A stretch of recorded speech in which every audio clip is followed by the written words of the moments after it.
me with your questions because I'm not actually seeing how to language delays. I am Sarine. I am sharing the stage with Dr. Shallimar Jones.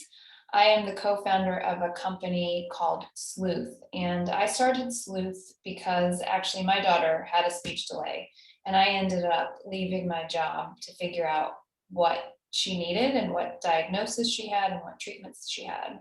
And so we started Sleuth because we want parents to have the really nitty gritty details and data and information that is useful for their own child. And so parents share their details and information about symptoms and treatments and specialists that helped.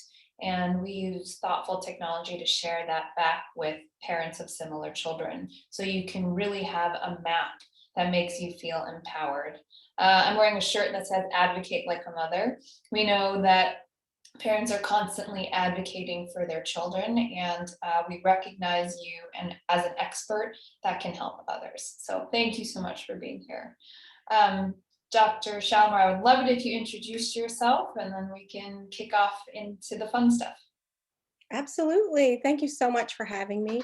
My name is Dr. Shallimar Jones. I am a licensed clinical psychologist, and I happen to specialize in pediatric health psychology, but also child and adolescent psychology.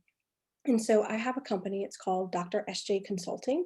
And within that company, I specialize in teaching emotional intelligence and providing trainings to companies and individuals, but also educational coaching or consulting for parents, as well as trainings for diversity as for companies and things like that as it's needed. So I'm so happy to be here and thank you for having me.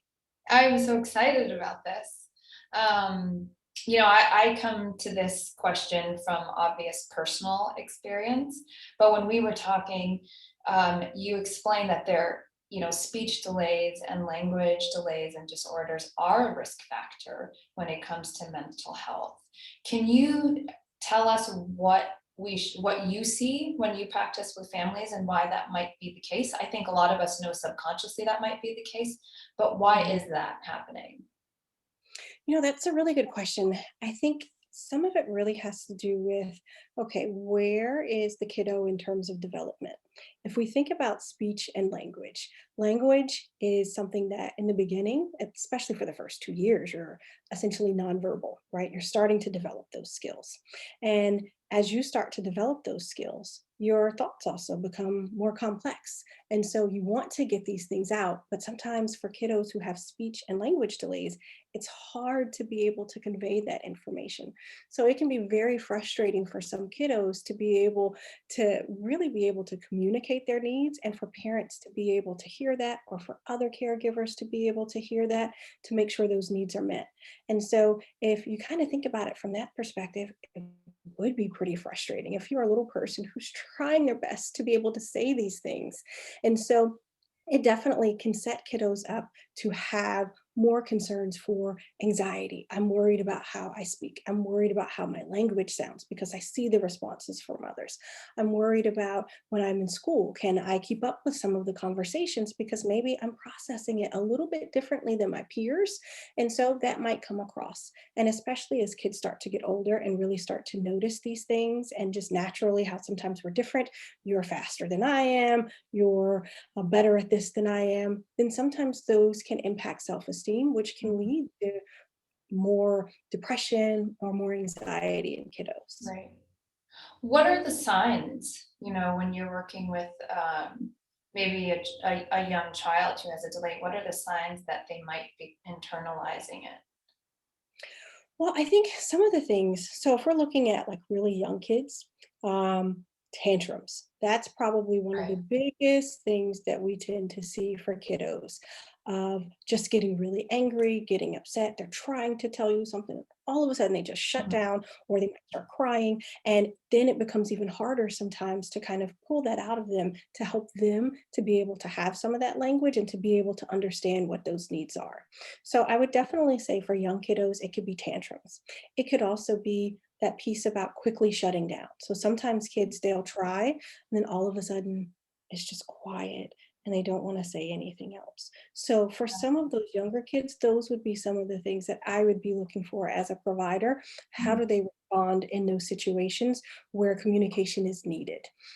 And looking to see other things that you can sometimes see can be sometimes aggressive acts. So hitting or biting or kicking as a way to try to communicate what it is that they're feeling, but they again struggle with the ability to do that so others can understand. So those would be the main things that I would look for in little people. So what do you do? What Oh, when those Yeah, things. so if, the tantrums thing, I see, and I saw a lot with my little one. What do Mhm. you do in that moment to kind of show that, you understand that they might be frustrated, like, Absolutely. or do you try to, like, how much do you kind of like make them feel visible and also help them communicate? Like, is it important in that moment that what they're trying to say comes across, or is it more important that they feel kind of not alone in that experience? I would say probably both, right? So, one of the things that you can do when they are starting to shut down or get upset, you can pause. It's okay, sweetie. Let's take our time and let's think about what it is that we want to say, and I will help you say it. I see that you're frustrated.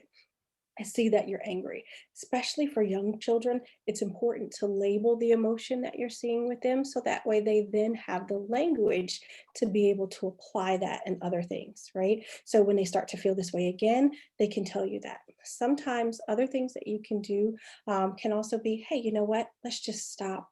Let's do something else, right? Let's go outside and play, or Mm, let's get bubbles. Bubbles for young kids is that is like the kid whisperer right there. So in the middle of a tantrum, you can try it. My husband didn't believe me that it worked, but if you take bubbles, it yeah, might not work all the time, but it's a great way to be able to get out that frustration. Have them clap at the bubbles. How many bubbles can you get? Here, let's run around with the bubbles because kids at that age love bubbles. And mhm, by doing that, then you help to distract them from whatever that particular feeling was. And then you can go back later once they've calmed down, they're in yeah, a different mindset, and talk about, hey, what happened back there? Why were you so upset, bud? right, What can we do next time to make it a little bit better for you? right. If the child is nonverbal, how do the techniques change? So with that, there are different types of things that you can do. You can have different like story cards. So Okay. sometimes kids, they might have them like on a binder and on that, like a little ring binder. And then in that, you have different pictures of different feelings or different things that they might want. And then you can help the kiddo to be able to, okay, let's pick this out. Is this the one that you're talking about right here? And they might nod their head. You'll have to use some of those other types of communication efforts to be able to speak with them. Some Yeah, kids use sign language, and that's a really good alternative, especially for kiddos who are really struggling with speech to be able to communicate those needs. And you can yeah, use either one of those with that. got it. That makes sense. What about when it comes to communicating with people outside the family, like on in the playground, COVID aside, Mhm. but children interacting with other children or other people who may not be in their immediate family? How do you how do you kind of increase the self-esteem of the child? Mhm. That's a tough one because sometimes, depending on what your environment is, the environment may not always be amenable for you to explain, hey, you know what, my kiddo may struggle a little bit to talk. So we just need to have some patience, right? Ideally, Yeah, that would be the best way to kind of go about doing it, right? And be there as a parent to be able to help to intervene as it's needed. But play is really important for kiddos. And some of their play really is just nonverbal, right? So yeah, my dinosaur's here, your dinosaur's there, we're running down the slides, we're laughing, we're playing. And I think it's important to continue to encourage those interactions because that's how kids learn. And that's how, again, that can help that self esteem because they might be able to find a playmate who is patient and who is kind and who can be a really good supportive friend and taking yeah. that time to be able to understand what are their communication needs. So I definitely encourage those things for parents. Yeah. I mean, it also seems like there's such a dynamic with the main caregiver, right? Like, I think about my situation or my daughter's delays, like I have to be comfortable going to people and saying, Mhm. this is my situation. Don't pity me. I'm not interested in your pity. Um, but like, this is a connection for all of us. And I think that when you're a parent of a child who might be facing a challenge, there's so much that goes on in your mind and there's so much stress that sometimes it just feels easier to disconnect than to Mhm. connect. Yeah. So do you have advice for the kind of the caregiver child external relationship, because there's so many things going on at the same time? Yeah, it really is. And when you think about it, part of this, because sometimes when someone may be rude or not really understand what's going on, sometimes parents take that very, very personally, which Yeah, is understood, yeah, right? Because that's my baby and I'm protecting my baby, right? yeah. But I think it's also important for parents to also think about it, A, from the perspective of the kiddo, right? In terms Mhm. of what your response is, because that kiddo is looking at you and how you're responding in that moment to that particular situation. And the more comfortable you are, the more comfortable that models for them to be in those situations. And that's the important piece to really think about, I think, from a parenting perspective of just be mindful of what you're bringing to that situation and what's your comfort level, right? So if you're comfortable going to this one park because you know the parents, great, continue to do that, right? But maybe sometimes also venture outside of that. But you can talk to kiddo beforehand. Hey, we're going to a new place, and they might not understand you like we understand you, and that's okay. What are we going to do? We're going to try anyway. We're still going to make sure we do this. So you can give them like a pep talk before you go do it, right? And just make sure that you as a parent are prepared for that. Does that work better for some ages versus others? Like sometimes, my family will talk and we'll say, there's that tension between normalizing where every child is and, you know, not making I guess a big deal out of it because that's your child and that's your child's life Mhm. and that's normal for them Yeah. Right. versus kind of creating the scaffolding in advance. Do you find like how do you know which one to do sometimes if that's Mhm. your situation? That is a tough one because I mean, when they're young and at certain ages, you have the ability to have more of that protection, right?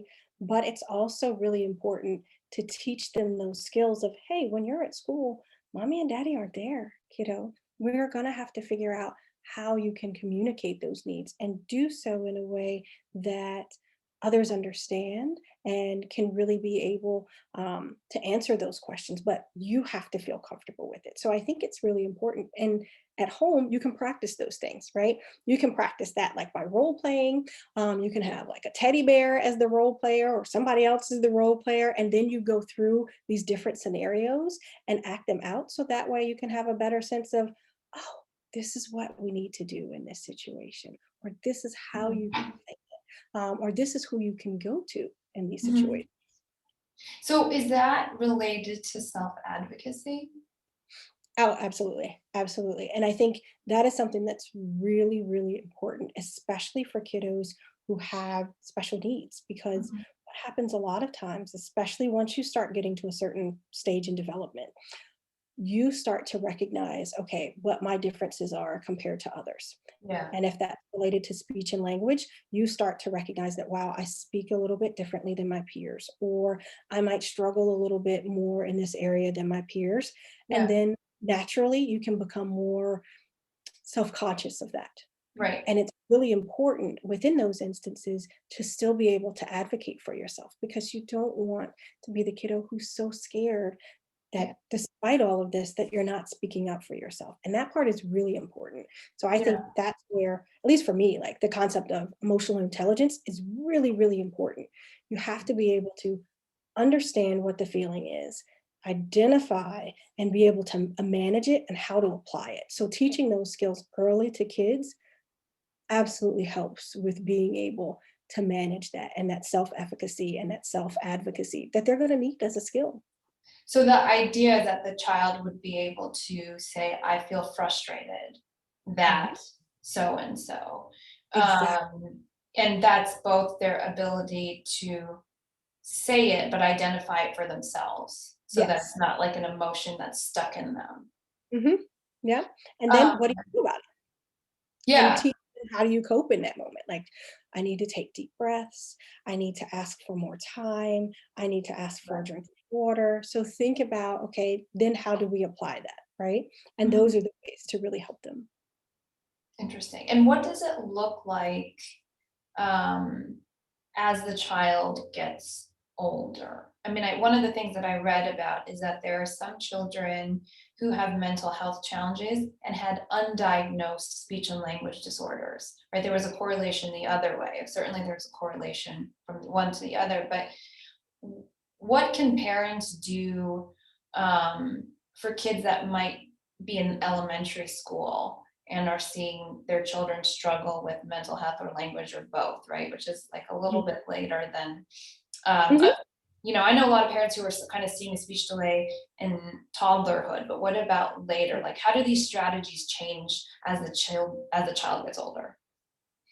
Well, I think the basic concept of them would still be the same, right? Okay. So helping them to label those emotions, helping them to know and understand, hey, buddy, there is nothing wrong with you, right? This is Mhm. not something that's a terrible thing that you need to be ashamed about. This is you. Let's embrace it, right? Yeah. And let's figure out, okay, what can we do to carry you forth with this? Because the more they have that ownership of it, the less it becomes a stigma.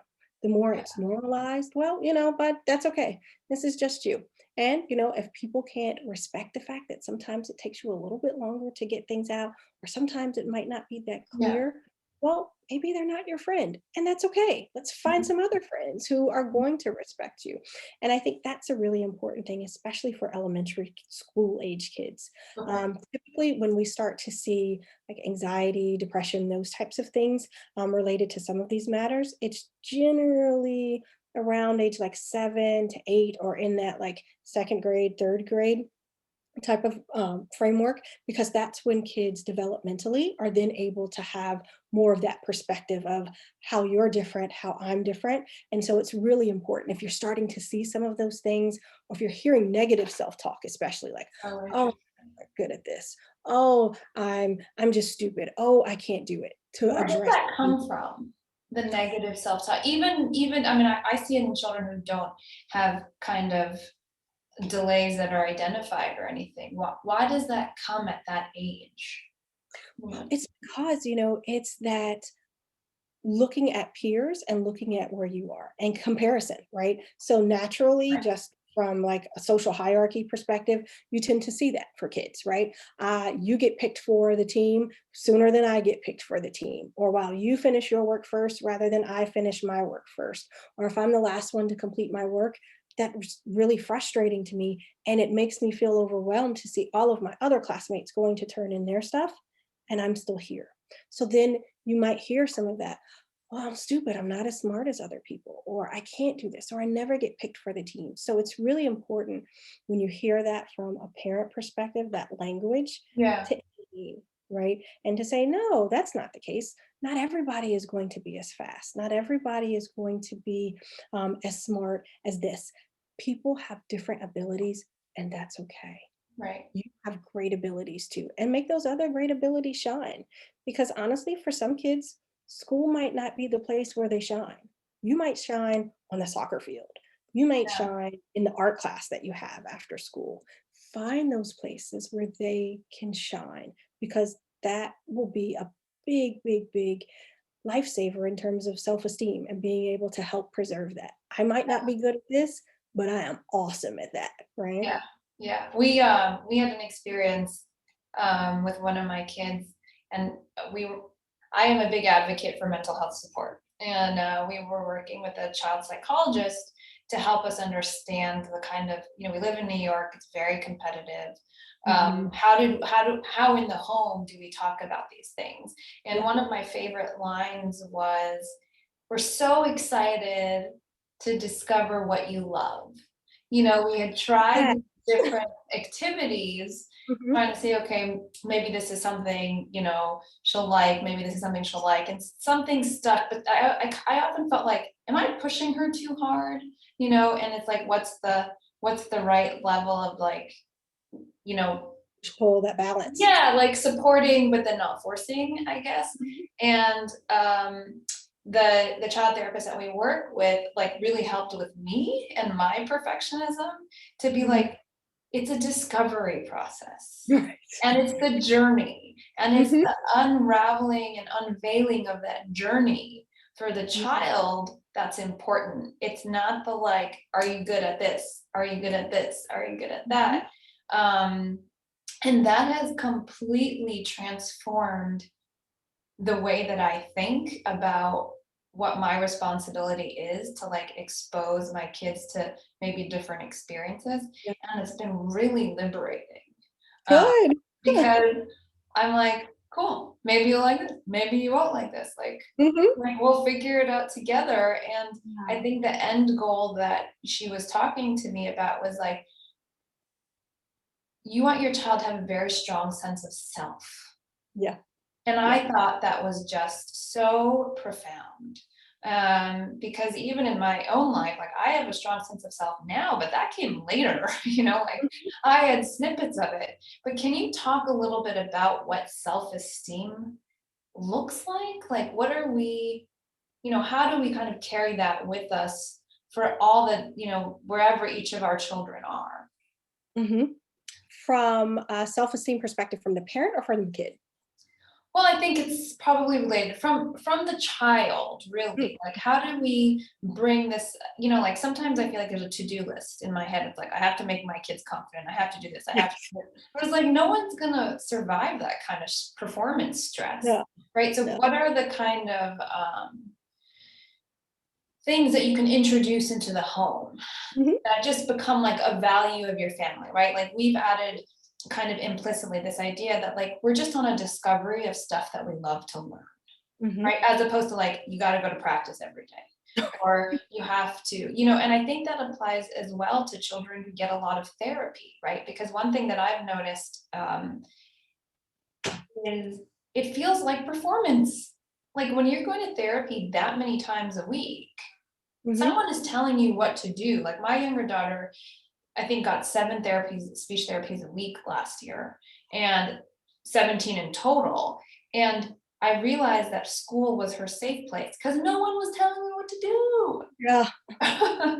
to do. She's like, forget all you people, you know, Right. and it was her space. And so it's like, what are the things that we can bring into our home to have increase the confidence of our children when they might also have a lot of other things going on over which we have less control? Yeah. I think that piece of control is important, and just sometimes allowing them the space to just decompress. You know, you want to have cupcakes for dinner? Fine. We'll have cupcakes for dinner, right? Yeah. We can do this all the time, but tonight is a special night and we can do it, right? Yeah. Because sometimes just going with the flow is exactly the lesson that kids need to learn, right? Everything is not always going to be the way that we want it to be, the way that we expect it to be. I I sometimes sing a song to my kids that I made up. It's you can't always get what you want when you want it. And the kids like know the little rhyme to go along with it. And that's okay, right? We laugh about it, we joke about it, and then we move on because you're not going to get it, right? And it's important as a parent to think about, okay, what are the goals that I have as a parent? And I tell parents, think of like maybe 3 mantras or 3 goals that you have and stick to those goals, right? Okay. Everything else can move, can be flexible, all of these other things, but what are those main things that you want your kiddos to be able to take home with them, right?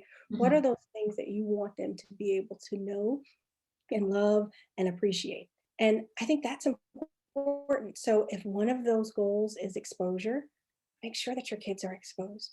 Make sure that you're doing like science experiments at home. Make sure that you're reading interesting things. Make sure that you're playing interesting games. Talk about stuff. Watch some cool things on TV and ask them, hey, what do you think about that? Do you want to try that? No, that's yucky.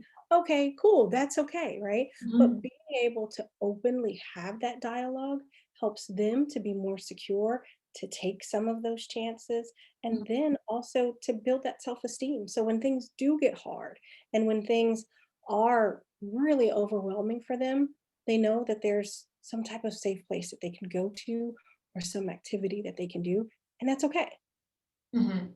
Yeah, I really that idea of, like, building self-esteem in kind of small chunks in a safe environment, is really compelling. Like, we've started having, my daughter wash dishes, and Yeah. it's, like, really fun. She can't really open the tap, but Mhm. it's hers, you know, and she gets to do whatever she wants, and I was And like, kids love having responsibility. So "Yeah, giving responsibility, right? So, okay, this is your job. You get to dust. Here's the duster. This is what you do.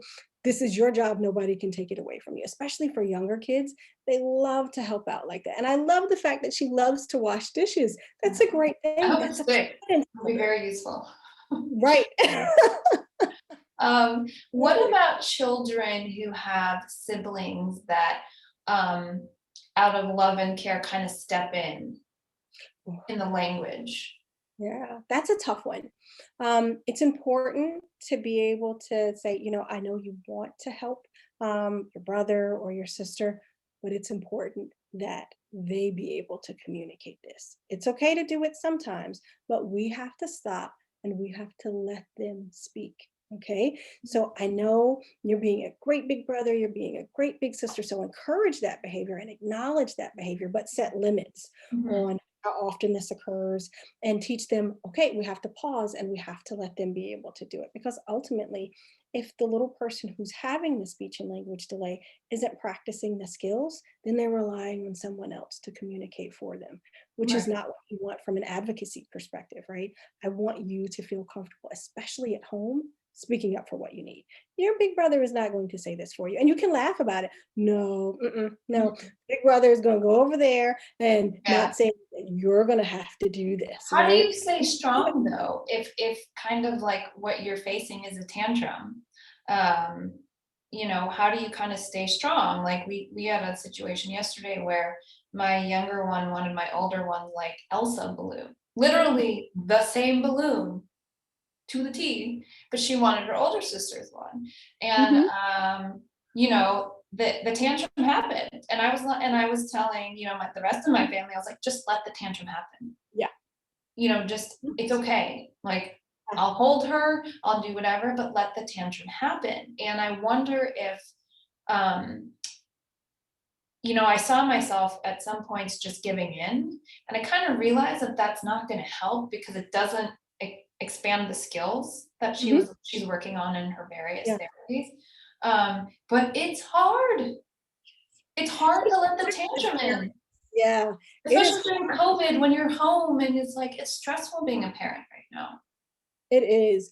I think 2 things. I think with COVID, give yourselves a break, right? Because it is stressful. You can't go out places. I know right now I'm living in Germany, and so everything is shut down. It's like Sunday every day where nothing is open. So you really have to try to find new and creative ways to entertain your children so they don't kill each other and you don't be forced to kill them. So Right. it's important to really think about that. But I do think if you rescue every time, they never Hmm. learn the skill. And Yeah. you, parent, never learn the tolerance of, okay, fine, be mad. That's fine. The answer is still no. And if you start that early, it will be so much easier to do that once they become 16 and then they have a bigger vocabulary and are becoming more stubborn about, no, this is what I want to Mhm. do. Stand your ground. If you're going to state it, mean it, and follow through. And that is really difficult sometimes, but it's really important for them to be able to go through that process and know that, hey, I'm here. I might not like your behavior. I don't approve of this, but no, you still can't have it. That behavior was inappropriate. Yeah. You can label that for them. I see that Right. you're angry. I see that So you're leaving. what's the difference between, in that instance, it being control versus kind of like scaffolding, right? Like certainty that like my caregiver has lines that make me feel secure because, like how do you balance the two? Part of that, I think, is really dependent upon going back to those goals as a parent, right? Yeah. What are your goals? What are the things that you really want to instill? For some Mhm. people, that's respect. right? For some people, it might be how you're using your language. For some people, it might be more loving. Whatever those particular things are, stick to whatever your goals are as a Okay, parent, and then make sure that, okay, if these are my goals, am I parenting in a way that will achieve these goals, okay. right? And so that can be a really great way of helping you to frame what things, okay, I'm just going to let that go because I just don't have energy for that right now. And it's not that important. But Mhm, this, no, this is a behavior that falls in line absolutely with something that's not acceptable because it's in line with my goal. You have mhm. to pick your battles. Not Yeah, every battle is appropriate to pick, but the battles that are worth it, be consistent with it. yeah. Do you, are there different techniques and recommendations and tips that you have for different types of speech delays and or disorders and conditions? Like, how does it vary based on the child? Because speech challenges are so diverse. Mhm. Do you find in your clinical practice that some things work with certain types of children and then other types of children need something else?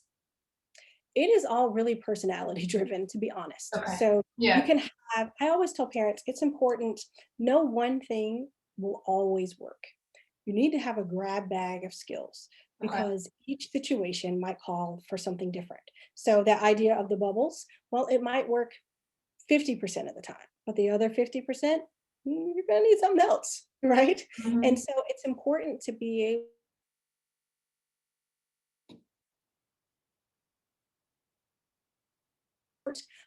what's not necessarily important and what I want to focus on in those Mhm. particular moments. Got it. Um, for children that have other things going on in addition to their speech delay, such as frequent hospital visits or frequent therapies or comorbidities, what should parents kind of know about how to support their child's mental health?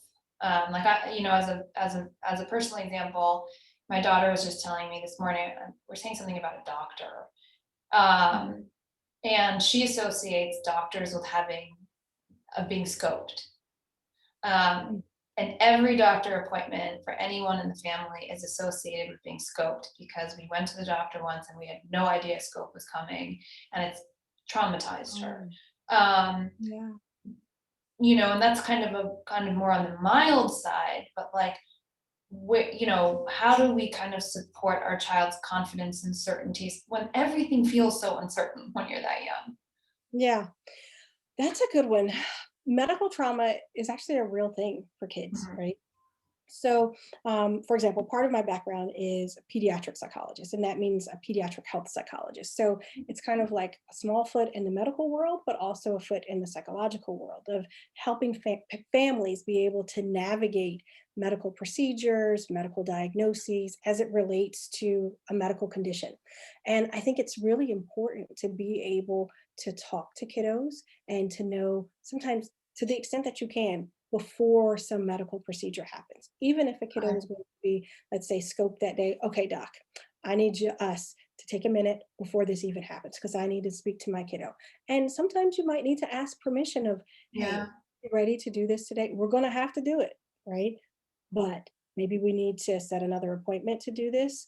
Maybe it's okay to do that today, but allow them to have a say to the extent that they can. Sometimes they can't, especially when we're talking about medical conditions, but to the extent that they have a voice, that can be so helpful because they don't Okay. have a voice in many things.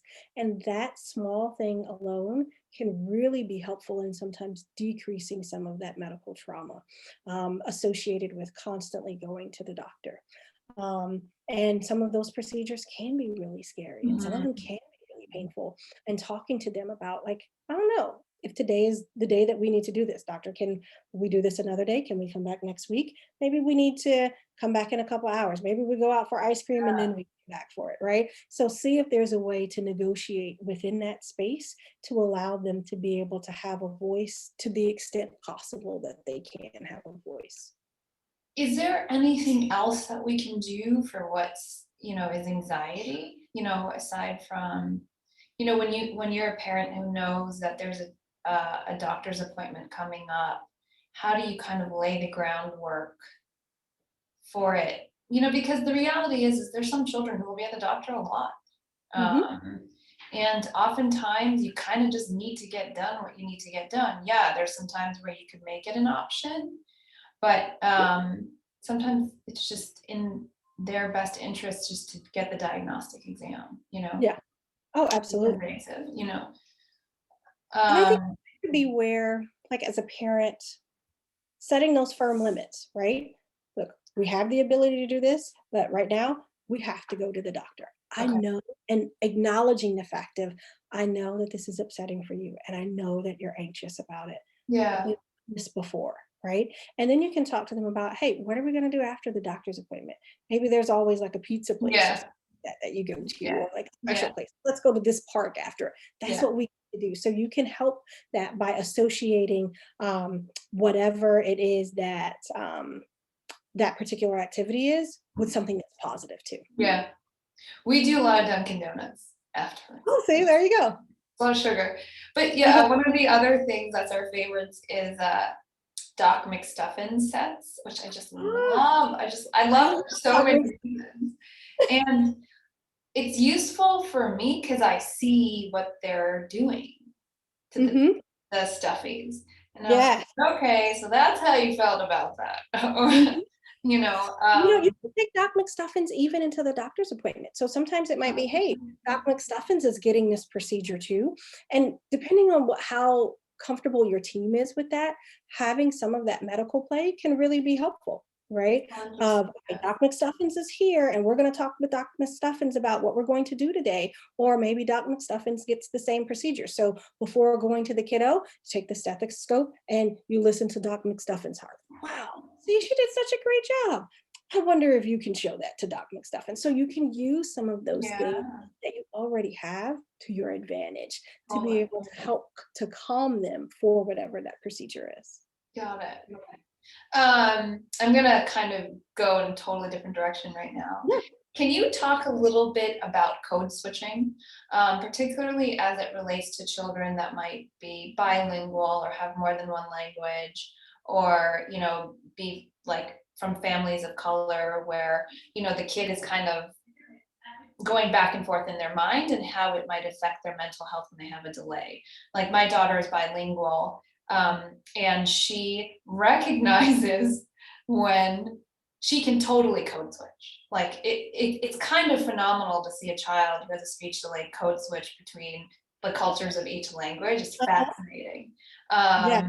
But I do wonder what it how it impacts or influences her self-identity, and the esteem related to self-identity. Like I know it's very complex, but I know that there's just a lot of families who have multiple languages or who Mhm. go to the medical system and might be treated differently because they're not perceived.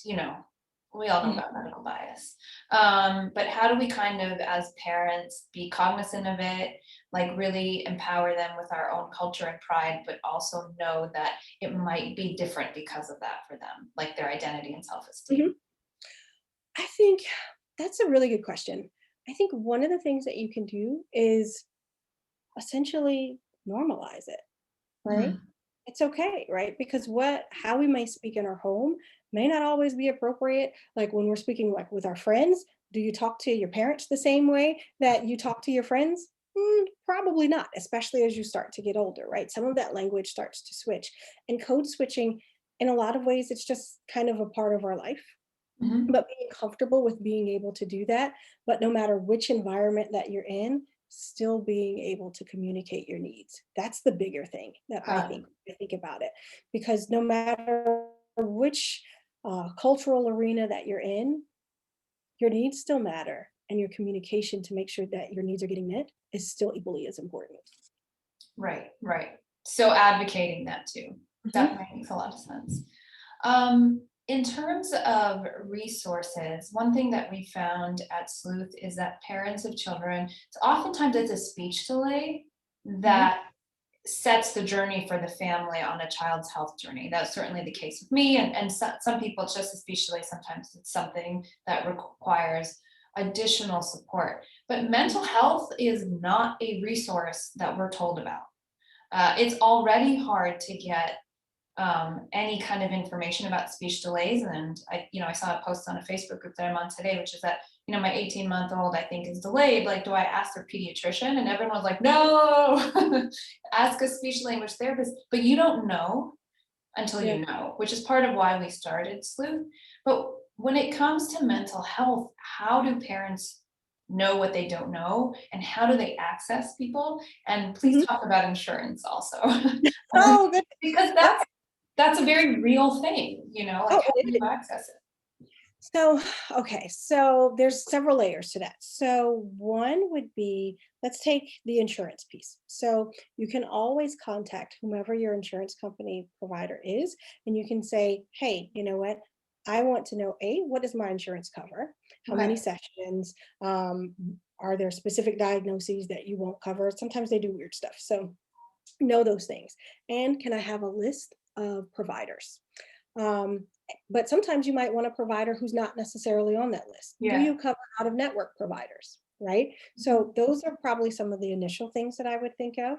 The other thing that I would think about is from that perspective of how significant are the needs that you have for your kiddo. In some cases, if your kiddo is fairly uncomplicated and doing generally pretty well, and maybe you just want supportive counseling, well, I mean, there's lots of different people that you can go to. There's certainly social work. There's also psychologists. Make sure that those people specialize in what it is that you need. But if your kiddo presents to be more complicated, then it might make more sense to go to a specific child psychologist or a pediatric health psychologist like myself, What's the who difference between the specialties? Like, So it's pediatric health psychology is like a subspecialty of child and adolescent psychology. So, for example, I can address like depression, anxiety, all of those types of things, autism from a child and adolescent perspective. But when we add on the other layer, and sometimes that could be kiddos who have cancer or who have diabetes or who have a more complicated medical presentation, where sometimes you might require like a multidisciplinary team, that's when you would find a Mhm. pediatric health psychologist. Sometimes you should be able to find us in a children's hospital. That's where most of us are. In fact, some of us are in private practice, but certainly we would be the people that you would should really think about seeking out if you have a kiddo who has a higher level of need. And Then what does that look like working with someone like you? Is that an ongoing thing? Is it like a couple of sessions? Like, what is it could be the— both, right? So, because we have a foot in kind of both worlds, Mhm. sometimes it can be ongoing therapy that's really just much more supportive. Okay. Sometimes you might be embedded within your medical team. So, you might see a pediatric psychologist every time you go to like a specialty clinic, right? Okay. So, you might see the medical doc and then you might see the pediatric psychologist in addition to seeing like a specialty nurse or something like that. So sometimes you can see us in either one of those arenas. And some of us have private practices, so you can reach us there as well. Very cool. Mhm. I actually didn't even ask you this on our prep calls, but what motivated you into this profession? Whatever you're willing to share. Oh, goodness. Okay. Um, I've always been interested in working with kids, and how I got into psychology was actually through lab mice. I didn't want to work with people. I just wanted to study like models of people. And then I ended up getting into graduate school, and they allowed me to take this animal model that I thought about and be able to apply it to people. So my research background is also looking at pregnancy stress as it Oh, relates wow. to early infant development, and looking at that particular model to see, okay, how can stress during pregnancy impact like maternal cortisol levels, Mhm. early infant development, those types of things. And from there, it kind of moved me into more of like the medical questions and more into pediatric health. And that's kind of where I've been at ever since. So working on those medical teams, working on more of those complicated cases that require like multidisciplinary Yeah. layers. So I've been in the NICU, I've been in diabetes units, I've worked on cancer units, I've done all types of stuff. Yeah, I have so many more questions.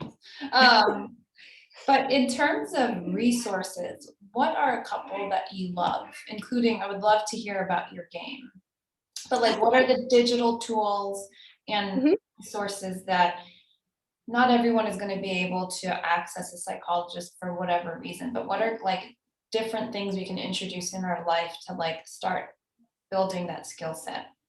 Oh, absolutely. One of the things my dog just showed up, so I'm petting him on the side. But actually, animals can be a really great source for kiddos who have some of these difficulties, right? Because your dog, your cat, they're not going to be mad at you because you can't Mhm. speak in a way that maybe other people can. They're going to love on you. They're going to sit on your lap. They're going to lick you. So Yeah, that might be one thing, right? Of really thinking about, okay, what are some other ways that we can find to really help to support from an emotional perspective. Other tools that parents can use would be so if you here's a quick one for you. So if you take the same type of example with the bubbles, okay? So if you take a bubble and you take out the wand and you take in, have your kids blow as many bubbles as they can. So they will be mhm, blowing something like this, right? Quick and fast. mhm. Then have them take that same wand and then blow slow and steady to blow a Okay. big, right? So what do you have to do to blow a big bubble? You have to stop, take in a deep breath, then you have to slowly make the bubble bigger, Oh, right? That interesting. is a way of practicing deep breathing. So even if you don't have bubbles with you in other places, that is a simple skill that kids can visualize in their mind and apply when they start to get upset in those situations where it might be a little bit harder to communicate. You can reference that, hey, let's practice blowing bubbles, the big bubbles. What do you have to do to blow the big bubbles? You have to take a deep breath, right? And slowly Yeah, blow. So those are some simple tools that parents can use to help them. yeah. Um, as it relates to the game, so I developed a board game and it's called E-IQ. And the game essentially teaches the basic skills of emotional intelligence.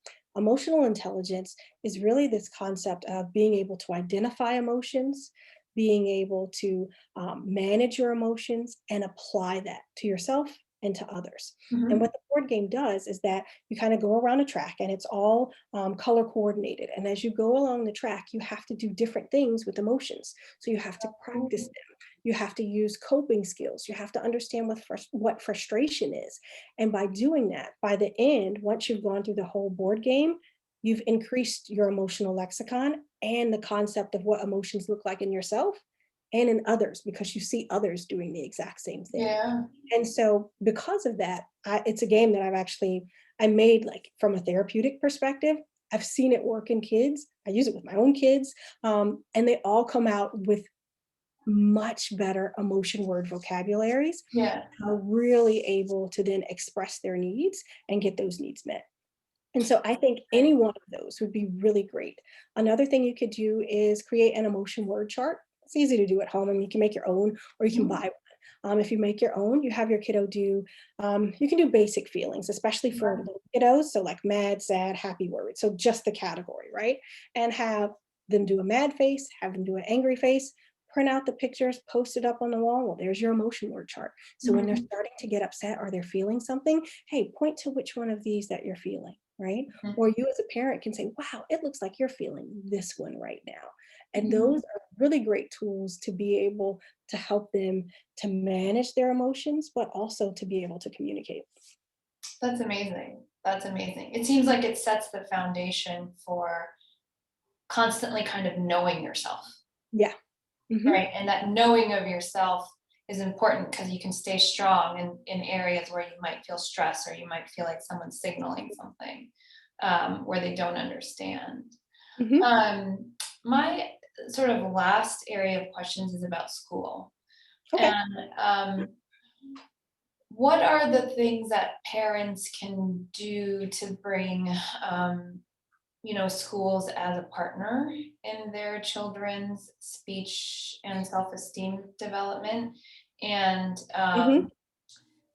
I mean, also acknowledging that often it's schools that can see things before parents do, well, at least Yep. before COVID, right? Just because of the time, the hours of the Mhm. day that kids are in school. But how do parents, I guess, really bring in other um, people for supporting their child? Because it's hard to do it as a parent. It's very lonely. Mhm. It is. I think one of the things is definitely when you have like a 504 plan or you have an IEP plan. And this is assuming that your kiddo goes to like a publicly funded school, because in private education, those don't have to be honored, right? It really depends on your school of whether or not they would be willing to honor that. But in that particular plan, you can ask for, hey, you know what, I really want my kiddo to be able to have like supportive services, to be able to speak with the school counselor, or to be a part of like a friendship group or something like that.